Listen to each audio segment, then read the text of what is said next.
მაყურებლებო, ეს არის გადაცემა ნეომედი ეკასოხიშვილთან ერთად. Am გადაცემაში ჩვენ რამდენიმე თემა მიუძღვენით ფსიქოლოგების ჩართულობას სკოლებში. ეს იყო პროექტი ნეოლაბი ახალგაზრდების განვითარებისთვის, სადაც 10 საპილოტო სკოლა იყო შერჩეული და ეს პროექტი ხორციელდებოდა ნეოტივის და გორის მუნიციპალიტეტის მერიის მხარდაჭერით. Ფსიქოლოგები, რომლებიც ტრენინგებს ატარებდნენ ამათ სკოლაში, ხვდებოდნენ მშობლებს, ბავშვებს და მასწავლებლებს, ეცნობოდნენ მათ პრობლემებს, იხილავდნენ ურთიერთობებს, სხვადასხვა თემატიკას და ძალიან საინტერესო შედეგამდე მივიდნენ. ეხლა უკვე მეორე ეტაპი დაიწყო, მეორე ეტაპი არის უკვე კვლევები და ამ კვლევების მიხედვით შედეგების დადება. დღეს ჩვენთან სტუმრად იმყოფება მენტალური ჯანმრთელობის და განვითარების ცენტრის ნეირუმის ფსიქოლოგი ნიცა ოქრუაშვილი. ნიცა, მოგესალმები და დიდი მადლობა იმისთვის, რომ ხარ ჩვენი სტუდიის სტუმარი. პირველ რიგში მინდა გითხრა დიდი მადლობა ამ პროექტში ჩართულობისთვის, იმისთვის, რომ არაჩვეულებრივი ტრენინგები ჩაატარე და ძალიან მნიშვნელოვანი პრობლემები დავინახეთ ჩვენ ამ ტრენინგების საშუალებით. ასევე მინდა რომ ორიოდე სიტყვით გითხრათ ნეირუმის შესახებ, რას ემსახურება ეს ცენტრი, რომელმაც უკვე თავისი სიტყვა თქვა ჩვენ ქალაქში და არა მარტო ჩვენს ქალაქში, საკმაოდ რეგიონის მასშტაბით უკვე ცნობილია, რას ემსახურება, ვის ემსახურება და პატარა ინფორმაცია მივაწოდოთ მშობლებს, რა შემთხვევაში უნდა მოვიდნენ თქვენთან ვიზიტზე. მოგესალმებით, პირველ რიგში მადლობას გიხდით ქალბატონ ეკა მოწვევისთვის და დაინტერესებისთვის. რაც შეეხება ჩვენს ცენტრს, მენტალური ჯანმრთელობისა და განვითარების ცენტრი ნეირუმი. ჩვენი ცენტრი გახლავთ და ზრუნავს, რა თქმა უნდა, ბავშვების და ახალგაზრდების კეთილდღეობაზე, მათ მენტალურ ჯანმრთელობაზე და ჩვენ ასევე მუშაობთ ქცევისა და მეტყველების მიმართულების მხრივაც, რაც გულისხმობს იმას, რომ როდესაც გარკვეული სირთულე ახასიათებს ბავშვს, ქცევის იქნება ეს თუ მეტყველების მხრივ, ჩვენ ჩართულები ვართ ამ საქმიანობაში და ჩემი კოლეგებიც ერთად მუშაობთ იმისთვის, რომ ჩვენი სიტყვა ვთქვათ, ასე რომ ვთქვათ, ჩვენს ქალაქსა და რეგიონში, რადგან საკმაოდ დიდი პოპულარობით სარგებლობს ჩვენი ცენტრი, საკმაოდ ცნობადი გახდა ამ რამდენიმე ხნის განმავლობაში, მცირე ხნის განმავლობაშიც და საკმაოდ დაინტერესებულები არიან არა მარტო გორიდან, არამედ გორის რაიონიდანაც თქვენს ახსენეთ. როგორც ვიცი, ბათუმი, ქუთაისიც დადის ზესტაფონიდან. საკმაოდ მრავალფეროვანი არის ხოლმე. მოცულობა საკმაოდ დიდი, დაფარვა აქვს საკმაოდ დიდი. დიახ, და ჩვენთვისაც დიდი სტიმული არის იმ მხრივ, რომ უფრო მეტი და მეტი გავაკეთოთ და უფრო მეტი ჩავდოთ, მეტი ძალის ხმევით, რომ უფრო მეტი გავაკეთოთ და რა თქმა უნდა, დადებითი შედეგები გამოვიღოთ. აქვე მინდა თქვენ უთხრათ ჩვენ მაყურებელს, რომ როგორც ვიცი, ნეირუმში არა მარტო ის ბავშვები დადიან, რომლებიც აუცილებლად საჭიროებენ თქვენ დახმარებას, ნევროლოგების მიერ არიან გამოგზავნილი, არამედ თუ არის აქ ფსიქოლოგის დახმარება, უბრალოდ პატარა რო იტყვიან წახმარება, რომ ბავშვებმა ისწავლონ თავისი ემოციების მართვა, იმიტომ რომ დღეს ბავშვების ემოციები ცოტა უფრო განსხვავებულია და ფაქტიურად მათ უჭირთ მერე ადაპტაცია საზოგადოებაში. აი ამის მხრივ თუ გაქვთ მომსახურება. ჩვენ ცენტრი ნეირუმი დაკომპლექტებული გახლავთ ფსიქოლოგებისგან და ჩვენი მთავარი მიზანი სწორედ ის გახლავთ, რომ დავეხმაროთ ბავშვებს, ეს იქნება ემოციური, მძიმე ემოციური ფონი, როგორიც არის თუნდაც ოჯახიდან გამომდინარე, ასევე სოციუმიდან გამომდინარეც, რომ შევძლოთ ამ ბავშვების, ამ ახალგაზრდების ადაპტირებაში ეხმარებით. კარგით, ეს ძალიან კარგია, მინდა ყველას ვორჩიო, რომ ნეირუმი არის ერთ-ერთი ყველაზე ძლიერი, ერთ-ერთი საუკეთესო ცენტრი და ყველა პრობლემა, რაც ეხება ბავშვების ფსიქოემოციურ ფონს ნეირუმში მოკლედ ჩვენი საუკეთესო ფსიქოლოგები მოგიგვარებენ. ნიცა ძალიან ისეთი პრობლემური საკითხია ზოგადად ჩვენ ვიყავით ტრენინგები ჩავატარეთ თქვენთან ერთად ვისაუბრეთ სკოლის მოსწავლეებთან გარდა ტეხის ასაკს შევეხეთ იმ ასაკში მყოფ ბავშვების პრობლემები მოვისმინეთ მშობლების ურთიერთობები მასწავლებლების ურთიერთობები აი ეს ბულინგის თემას შევეხეთ სკოლებში მაგრამ რატომღაც ძალიან არ არის გამახვილებული მგონია მე ასე ყურადღება სკოლამდელი აღზრდის თემატიკაზე. არადა სკოლამდელი აღზრდა ყველაზე მთავარია, იმიტომ რომ რა სტრესსაც ბავშვი მიიღებს სკოლამდელი აღზრდის დაწესებულებაში, ფაქტიურად მთელი ცხოვრება გაყვება ის სკოლაშიც და შემდგომ პერიოდშიც და აი რანაირად შეიძლება ხშირად გვინახია რომ ბავშვი მიდის ბაღში მთელი ისტერიკებით, მთელი სანათესაო მიყვება, არ ჩერდება, მასწავლებელს უჭირს მასთან კომუნიკაცია, ადაპტაცია, არადა არ არის ეს ბავშვი, არ პრობლემური, არის აბსოლუტურად ნორმალური ფსიქიკის ბავშვი. მიზეზები რა არის იმისი, რომ ბავშვებს არ უნდათ ბაღში სიარული და რანაირად შეიძლება ეს პრობლემა მოვაგვაროთ, რომ ბავშვი სტრესით კი არ მიდიოდეს ბაღში, არამედ სიხარულით მიდიოდეს. მოგეხსენებათ პირველად შთაბეჭდილებას ძალიან დიდი მნიშვნელობა აქვს და გარემოს რა თქმა უნდა ამ შემთხვევაში ძალიან დიდი ყურადღება ენიჭება. თავდაპირველად, როდესაც ბავშვი მიყვავს ჯერ ბაღში და ნუ შემდგომ უკვე სკოლაში, არ უნდა დავტვირთოთ ზედმეტი ემოციურად, არ უნდა შთავგონოთ ისეთ რაღაც, რომ მაგალითად შენ წახვალ, მე შენ მარტო დაგტოვებ და აი აქ იქნები უცხო ადამიანებთან. თავდაპირველად რაც ძალიან მნიშვნელოვანი არის ის რომ უნდა გავაცნოთ მისთვის უცხო გარემო. რაც მოიცავს შემდეგში რომ არ წარმოადგენს მიუხედავად იმისა რომ ბავშვი გადადის თავის ცხოვრების ახალ ეტაპზე, არ უნდა მოაჩვენოს რა თქმა უნდა მშობელმა ისეთნაირად რომ ეს წარმოადგენს სირთულეს. პირიქით, მან საუბრების საშუალებით უნდა შეძლოს ისეთნაირად რომ სწორედაც როცა მივა ბავშვი ბაღში იქნებიან თავის თანატოლები, რომლებიც მასთან ერთად ითამაშებენ, რაღაც აქტივობებს განახორციელებენ და არ იქნება ეს გარემო მისთვის სტრესული. როგორც ხდება ხოლმე ხშირ შემთხვევაში. ამ შემთხვევაში ჩვენ გვჭირდება შემდეგნაირი რეკომენდაციები, რომ მშობლებმა, რა თქმა უნდა ეცადონ, რომ მაქსიმალურად მხარი დაუჭირონ შვილებს ამ პირველი ნაბიჯის გადადგმაში და თუნდაც მიუხედავად იმის, რომ შესაძლებელია თავდაპირველად ეს ტირილი, აგრესია გამოიწვიოს, რომ დედასთან უნდა ხშირ შემთხვევაში და უნდათ რომ დედასთან დაბრუნდნენ და წამოვიდნენ ამ ახალი გარემოდან, არ უნდა მივიღოთ ისეთნაირად, რომ ნუ აქ დასრულდა ყველაფერი, არ შეგვიძლია რომ გავაგრძელოთ ბავშვთან მუშაობა და ნუ ამ ეტაპზე უნდა დავნებდეთ. მე მქონდა ნიცა ერთი ესეთი შემთხვევა, მოკლედ ჩემი ერთ-ერთი შვილიშვილი 3 წლის რომ იყო თბილისის ერთ-ერთ საკმაოდ კარგ ბაღში, გადაწყვიტეს მშობლებმა რომ მიიყვანათ და რომ მიიყვანეს, ანუ იქ ჰქონდათ ესეთი წესი, რომ მშობლებს არ უშვებდნენ შენობაში. პირველივე დღეს გამოვართ ჩაიბარეს ბავშვი და შეიყვანეს დაწესებულებაში, მშობელი გარეთ იყო.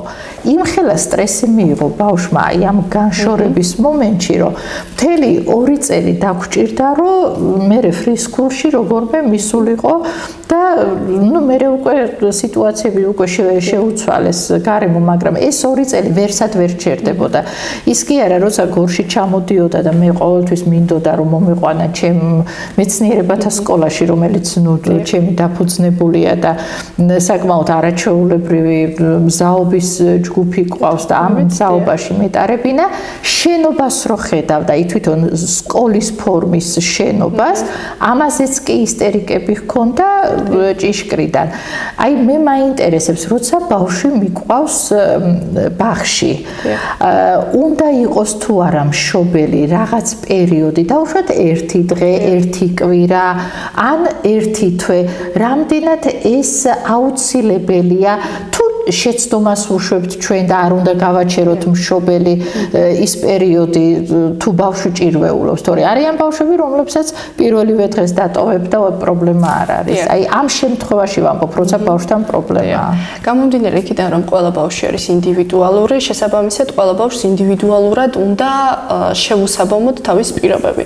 იმ შემთხვევაში თუ ბავშვი ჭირვეულობს, რა თქმა უნდა, რეკომენდირებული არის, რომ ეს იქნება მცირე მონაკვეთითაც, თუნდაც 1-2 დღით დავაკვირდეთ ბავშვს, რამდენად შეძლებს და მშობელთან ერთად, აი ეს მაინტერესებს მშობელთან და ის მშობელი დაუშვათ ზის ჯგუფში ბავშვთან ერთად.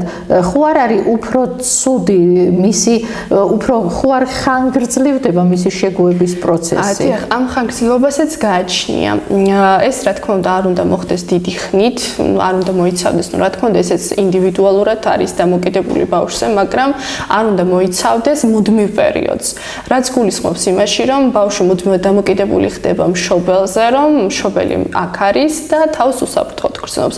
ჩვენ შემდეგი ასეთი რეკომენდაციები გვაქვს ხოლმე, რომ როდესაც ბავშვი ჭირვეულობს, ეს გამომდინარე იქიდან, რომ ახალ გარემოში ადაპტაცია სჭირდება ბავშვს, თავდაპირველ ეტაპზე მშობელი არის ბავშვთან, მაგრამ გარკვეული ხნის შემდეგ, თუნდაც ეს იქნება 1 კვირის შემდეგ, რომ ნელ-ნელა ვაცილებთ მშობელს, რომ არ იყოს მთლად ბავშვთან ხილული, ესე რომ ვთქვათ და შესაბამისად უკვე ბავშვსაც ეს ეტაპი, ინტეგრაციის, ახალ გარემოში ინტეგრაციის ეტაპიც უფრო მეტად უმტკიცდება და ხდება ისეთნაირად, რომ არ არის დედაზე დამოკიდებული პირობითად და თვითონაც აქვს პასუხისმგებლობები, რომ ახალ გარემოში თავი დაიმკვიდროს. რა უნდა გააკეთოს მასწავლებელმა იმ შემთხვევაში, თუ ბავშვი ჭირვეულობს პირველ დღეებში?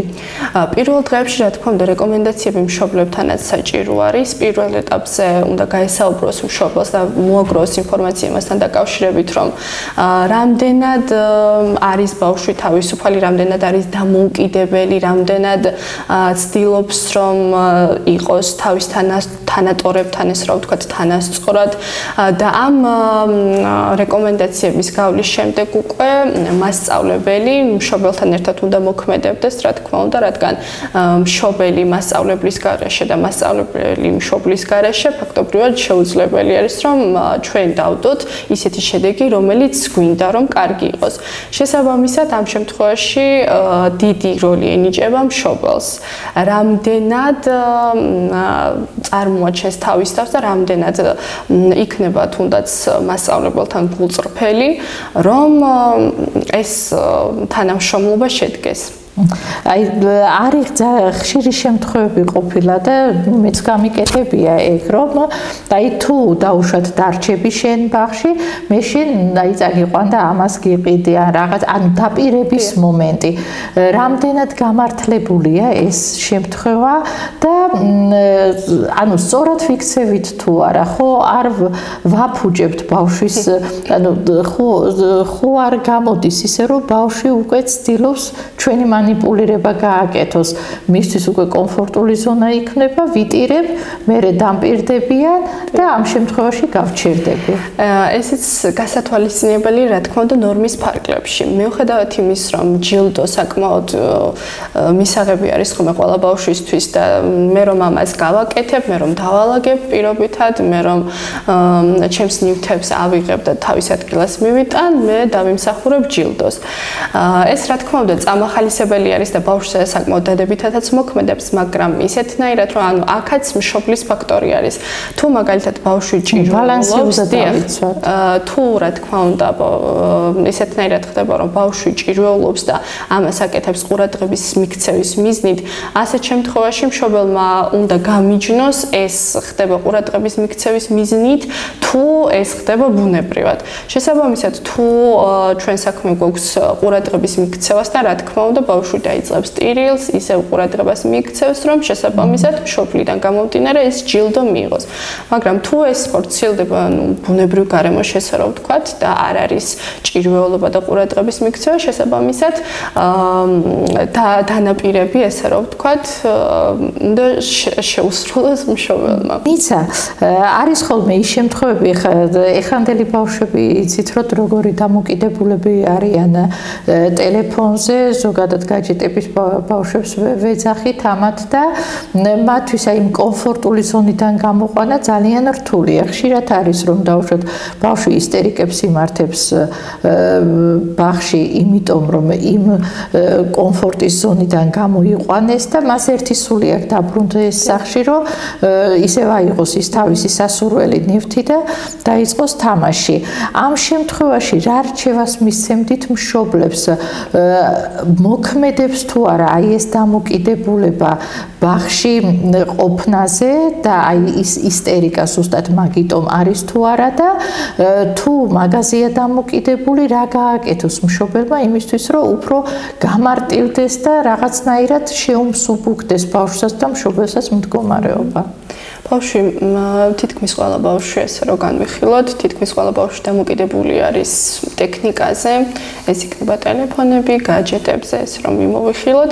შესაბამისად, როდესაც ბავშვი მიდის უკვე ბაღში და ერთი სული აქვს, როდის დაბრუნდება სახლში, როდის დაჯდება კომპიუტერთან და გააგრძელებს თამაშს, ასეთ შემთხვევაში მშობელმა უნდა ეცადოს ისეთნაირად, რომ მოიფიქროს ამ ბავშვისთვის ისეთი საქმიანობა, რომელიც მას სიამოვნებას ანიჭებს. შესაბამისად, ის დრო, რასაც ეს ბავშვი გაჯეტებთან ატარებს, შესაძლებელი არის, რომ ჩანაცვლდეს სხვა ქცევით, სხვა საქმიანობით, რაც გულისხმობს იმას, რომ აკეთოს ბავშვმა ის საქმე, რომელიც მისთვის სასიამოვნოა. თუნდაც ჩავიდეს ეზოში, მეტი დრო გაატაროს მეგობრებთან, აიღოს წიგნი, რა თქმა უნდა, ეს ბავშვსაც არის დამოკიდებული. ეს რთული თემა, ამაც ძალიან სერიოზული ჩართულობა, ეს თეორიულად ადვილია სხვათა შორის სულ ამბობ ხოლმე ჩემ ბავშვობაში აქეთ გვეხვეწებოდნენ ეზოდან ამოვსულიყავით და ეხლა იქით ეხვეწები ეზოში ჩავიდნენ. ბავშვებს რომლებსაც ყავთ მეგობრები, ну ასეთ შემთხვევაში მშობელმა არ უნდა დაუშალოს, რომ არ წახვიდე შენს მეგობართან, არ ითამაშო პირობითად, ან თუნდაც გადმოალაგოს მისთვის საყვარელი საქმიანობა, ბევრი ეს ჩხირკედელობას, რასაც ვეძახით ხოლმე, ბევრს ეხერხება, რა თქმა უნდა და არ უნდა დაუშალოს. მშობელი ასეთი ჩართულია, მე ვფიქრობ, იმ ბავშვთან პრობლემაც არ არის, იმდენად საინტერესოც წარიმართება მისი ცხოვრება. მაგრამ ნუ ყოველ შემთხვევაში ეს ინტერნეტ დამოკიდებულება მაინც ვფიქრობ, რომ საკმაოდ რთულად მოქმედებს და აისახება ბავშვებზე და მით უმეტეს ბაღში შესვლის მომენტზე და რა ვიცი, მე მგონი რაღაცნაირად მშობელმა ბევრი უნდა გააკეთოს ამის ცნობიერების ამაღლებამდე მივდივართ საბოლოო ჯამში, რადგან რომ მშობელი რომელიც არის მომზადებული და მშობელი რომელიც არ არის მომზადებული იმხელა განსხვავება ამ ორ მშობელს შორის, რომ მშობელმა რომელმაც იცის თუნდაც თეორიულად იცის, პრაქტიკულად როგორ უნდა გამოიყენოს ეს ცოდნა. შესაბამისად, მეორე მშობელმა რომელსაც არ აქვს მსგავსი სახის ინფორმაცია ან მუშაობს, ან ემიგრაციაშია და ბავშვები სირთულეს წარმოადგენს. დატოვილები არიან ნათესავებთან, ბებია-პაპებთან, რა თქმა უნდა, სირთულეს და საბოლოოდ რო შევჯერდეთ, ანუ ბავშვის ინტერნეტ დამოკიდებულება აისახება მის შემდგომ ადაპტაციაზე ბაღში. ამისთვის რაც ყველაზე მნიშვნელოვანი არის ის, რომ მიუხედავად იმისა, რომ მესმის, რა თქმა უნდა, ყველა მშობელი დაკავებულია, ყველა მუშაობს, რაღაც დრო მაინც რჩება ისეთი თავისუფალი, რის მიხედვითაც შეგვიძლია, რომ ისევ ჩვენი შვილების კეთილდღეობისთვის და ისევ ჩვენი შვილების მომავლისთვის ჯობს, რომ ავიმაღლოთ ცნობიერება ბავშვებთან დაკავშირებით, რომ რა თქმა უნდა, იყოს ისეთი თაობა, რომელიც იქნება ყველასთვის სამაგალითო.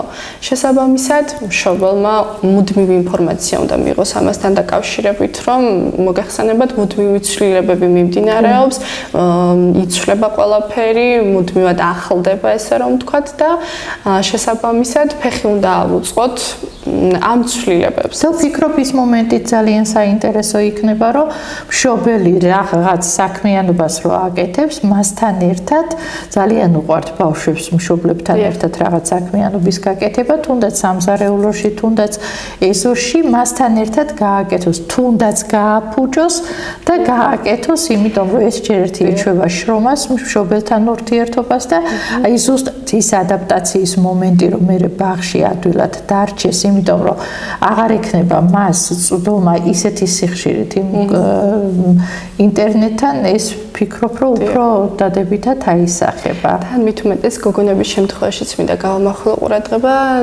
ხშირ შემთხვევაში მოსწონთ ეს ცხობის პროცესი და ცოლთან დამოკიდებულება, საკვებთან დამოკიდებულება და როდესაც დედა საქმიანობს და უშლის, რომ იცი რა, შენ მე ხელს მიშლი, შესაბამისად ბავშვი ითრგუნება და იკეტება და აღარც აქვს იმის სურვილი, რომ რაც მას აწუხებს, შესაბამისად დედას გაუზიაროს.